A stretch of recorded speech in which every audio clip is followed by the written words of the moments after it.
Welcome to another winning segment with Sportswomen of Colorado. This time, you get to hear from Colorado State track and field stud Mya Lesnar.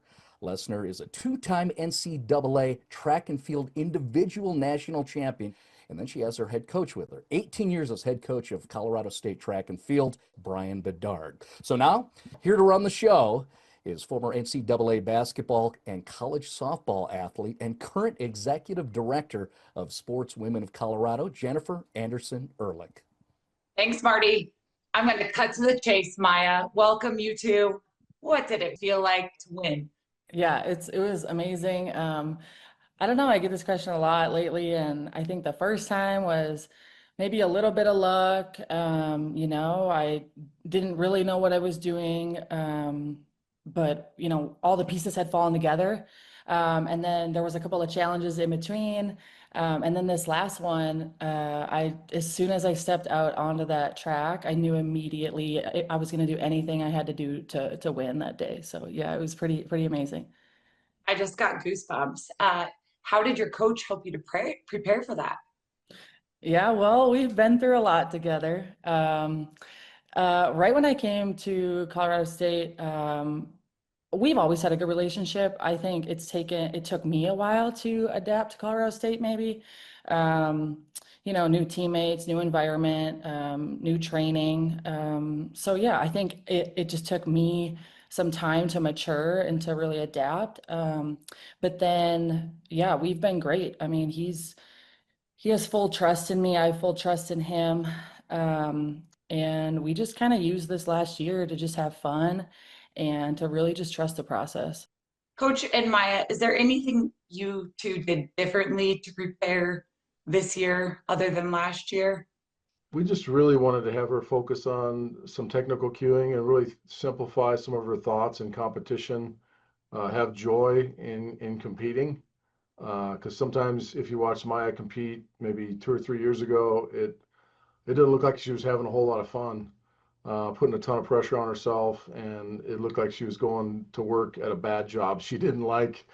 So I wanted to see her have more fun and joy when she competed, and she's really worked on that and started to accomplish that, and it's been fun to watch. I think me and Bedard have had a lot of conversations about the mental side of it because, I'm strong, I'm gifted on that side, but I think a lot of people don't talk about the mental part of the game a lot, and it's getting more and more talked about, which is great for any sport. To be able to, go talk to people and be like, hey, I'm having a tough couple of months, or this is what I'm thinking, this is what I'm feeling. So being open, um, because we're not all perfect and we're not just robots, like we are human beings. So I think I've taken the mental side more serious and really, been diving into that side of it more. Um, and yeah, it's taken time. It's taken a lot of years. I mean, I might never be perfect at it, but I would say this last year, I have really dialed in my mental health. And it's opened a ton of doors for me. I think if I could tell anybody anything, it's that a lot of people are going to look at just the outcome, and that can even break you down, right? As just being a number or just being, Totally. just what awards did you get?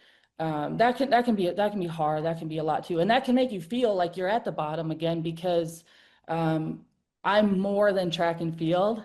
I have a life outside of track and field. I'm a real person. I have relationships. I do things outside of track that help me be a better athlete. I loved the photograph shared after you won your second national championship between you and Coach Bedard. I actually got super choked up.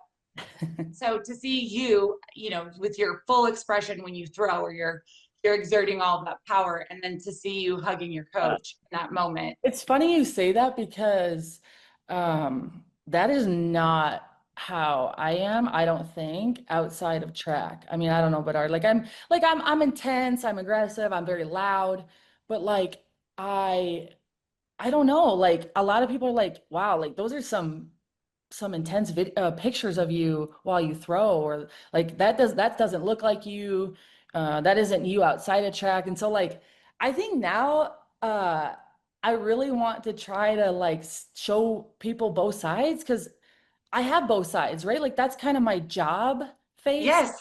But then I have this other side of me that I'm like, I like to wear dresses. I like to look cute. I like to look like a girl. And I don't like to look, so masculine all the time. Or, I don't know. Like that's 100%. right? Like, you can go train and hit the Yeah, weights super duper duper hard yeah. and then put your dress on for our banquet. Coach, what is her experience? Like, what's her influence been on the CSU throwing program? Well, it's helped the recruiting process. I mean, we get a lot of interest because she has a pretty big following. So, and when, Maya competes and good things happen, our social media side kind of blows up, and, number of clicks on Colorado State track and field go way up. So that's helped out right there on the recruiting front. That doesn't mean I necessarily sign the kids, but at least I have some initial interest, right? Right. And then really good for our young athletes to see how it's done. How do I crack the code to get, from where I'm at to the NCAA championships, and how many steps are in between? And then even to see some of Maya's struggles is healthy for those guys too, to help them kind of see that journey. Absolutely. And so what I'm hearing is you don't just show up and break records. There's a lot of work. No, 3 years. My name was nowhere for 3 years of my collegiate career, right? Like it was nowhere to be found, and I was struggling. So I was just struggling to make it to regionals, like not even looking at nationals. Just I want to be top 48 in the country to make it to regionals. And now, and that is the stuff I remember, because that was tough. Like that is the grind. Right. Maya, what's up next for you? Real quick. Yeah, I am going to continue to throw. I have 2 more meets this season, potentially 3. So Prefontaine, July 5th, and then USA's Nationals, July 31st. And then, big goal, make it to Worlds. We go to Tokyo this year. So yeah, some really, really exciting things coming up. Can't wait to see what happens. Thanks so much, you two, for being here. Thank you so much. Appreciate it. Again, watching for what's next for Maya coming up in July, Prefontaine Classic and the USA Nationals at the end of the month. Thanks so much to Colorado State's 2-time NCAA champion, Mya Lesnar, 18-year head coach for CSU track and field, Brian Bedard, and from Sports Women of Colorado, Jennifer Anderson Ehrlich. Sports Women of Colorado, they've been telling these stories for 50 years, and they're just catching up. The Mountain Sports Report is brought to you by Sports Women of Colorado. Learn more about their mission and work at sportswomenofcolorado.org.